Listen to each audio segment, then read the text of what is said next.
All right, how are y'all doing tonight? Sick. Like Susan said, my name is Chris. A little about me, I'm married. Thank you. My wife and I were about to celebrate our 4-year anniversary, which is great. We got married kind of like during the height of COVID stuff.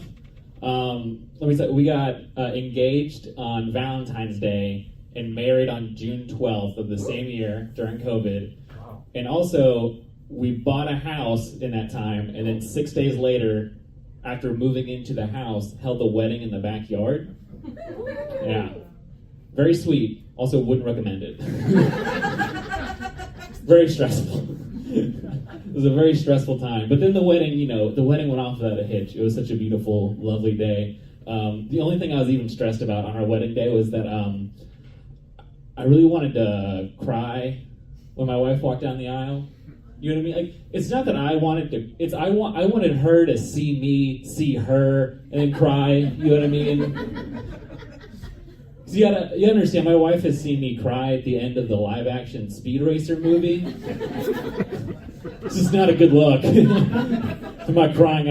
After the ceremony, I can't be like, "No, babe, this was the best day of my life." But racing was his whole life. His name is Speed Racer. I mean, my name's not Mary Jennifer. How would my parents even know? It's great being married. I love my wife. She's what you would call a boss bitch. You know what I mean? She's a real leader. She's very smart. She has a great job with her office. She makes enough money that to allow me to do this. You know?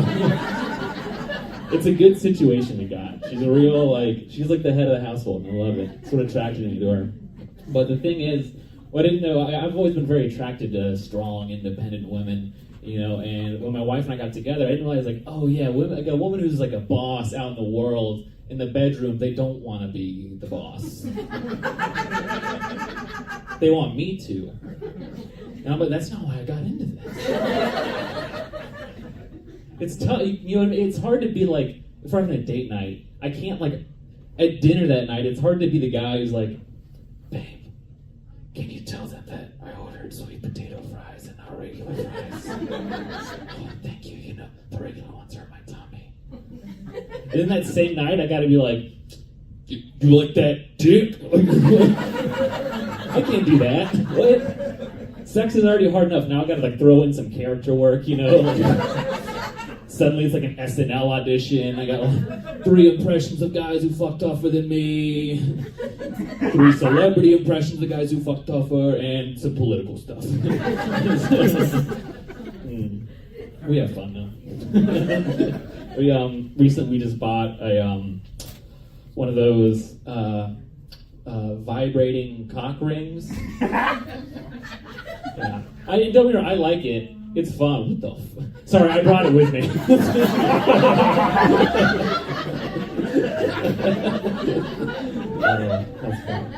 But like I said, we like it. It does what we want it to do. We have fun with it, but there it it's is. an industrial strength. I'm just gonna ignore it. We're good. Right? All right. It does what we want to do, but I always feel like I don't like the name vibrating cock ring. I wish I wish there was a different name. Like dildo that's a fun, cute name. You can talk about that in public, and if someone overhears you, they might think they just misheard. Oh, maybe he's talking about the Muppets. You know, Piggy, Kermit, Fonzie, Gonzo, Dildo. You know. But if they hear you talking about your vibrating cock ring, they're like, I know what it is, what it does, and where you put it, you little freak. It's a very also, I just don't like the word cock in there, because I don't have a cock, you know what I mean? I have a penis. It's just, I wouldn't call it a cock, you know? What a big round word that is, you know? Everyone just say cock together. Cock. You even, just to say the word, you have to, your mouth makes the shape as if you were sucking a big, you know what I mean? It's not a big word. I don't know. I don't like. I have a dick. You know what I mean? You can throw that away, dick. A ventriloquist can say dick, you know what I mean? Also, I feel very silly when I put it on, you know? It's like, every time I put it on, I feel like those guys who, like, you know those guys who, like, put the big-ass mufflers on the back of their beat-up 98 Honda Civics? Like, that's what I feel. I'm like, well, it's still a 98 Honda Civic. Just now it goes...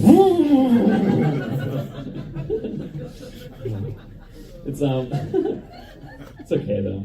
I'm a guy who's like pretty secure in his masculinity. I feel pretty comfortable in masculinity. It's other dudes' masculinity that makes me uncomfortable. You know what I mean? There's like a certain type of masculinity that really like I just don't understand. I call it Target holiday gift masculinity. It's that type of masculinity that guys have where they think they're a dude from the 1800s. You know what I mean? If you don't know what I mean, go to Target around Christmas or Father's Day and look at what Target thinks men want. It's just like a whiskey set and cigar cutters. Mustache wax and a straight razor. Suspenders and a harpoon. There can't be that many like whalers and oil barons left, right? Like some of us drive Uber and that's okay. Like, I'm not Daniel Day-Lewis, you know, I'm like Tim Allen on a good day. I'm gonna put down the straight razor and buy a Gillette before I hurt myself. Gillette, you guys hear that? Gillette. See, when I got married to my wife, I became a husband, obviously, but I also became a stepdad, which is cool. It's okay, not to applaud for that. Just a hero. Raising all your unwanted children. It's okay, I know I don't give off stepdad vibes. Like, my vibe is much more like mom's boyfriend, you know? Two guys have never been so close yet so far apart than mom's boyfriend and stepdad. Stepdad, that's a guy with a truck, you know? It'll get you there. You got it, it'll tow it. Hell yeah. Probably it's a Ford F-150. It'll fucking get you there. I look like I'm probably gonna ask one of y'all for a ride at the end of the show. You know what I mean? It's fun that I just turned 30 and like I'm at an interesting point in my life where like being 30 and a stepdad, like part of me just wants to be like a good 30-year-old dad, and like there's still like another half of me that wants to just still be like a 20-something scumbag. You know, I got two wolves inside me, you know, like. And so far they're getting along actually. They formed a pack. I didn't realize stepdad and scumbag just fit together perfectly. Like what a lifestyle. It's like I didn't have to change anything. Like, I'll give you an example. Like as a dad, I love to like wander around Lowe's thinking about home projects, which is great because as a scumbag, I love to shoplift. Like, I just come home and my pockets are jingling and jangling with screws and bolts, getting so many house projects done under budget. It's great. Dad and scumbag, they just fit together. Y'all ever hit the bong then mow the yard? Like, woo, I'll take you on a ride. You'll be out there just like, this is good land. This land provides sustenance for me and my family. And in return, I give it a little haircut. Oh, man.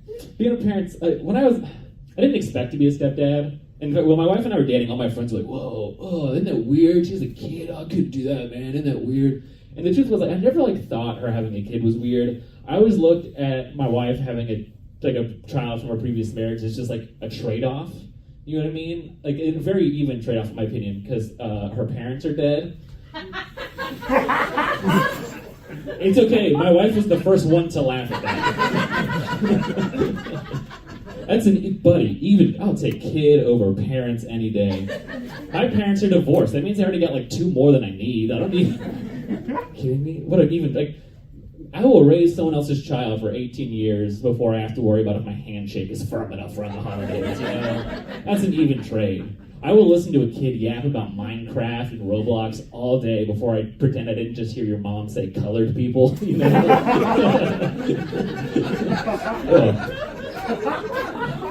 What an even trade. I'm glad you guys like that one. In the South, some people are like, I don't get it.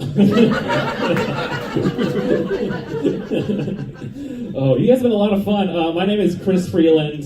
Please give it up for Alchemy Comedy and Talk. Into that one more time. And give it up for your host, Susan Harvey. Thank you guys all for coming.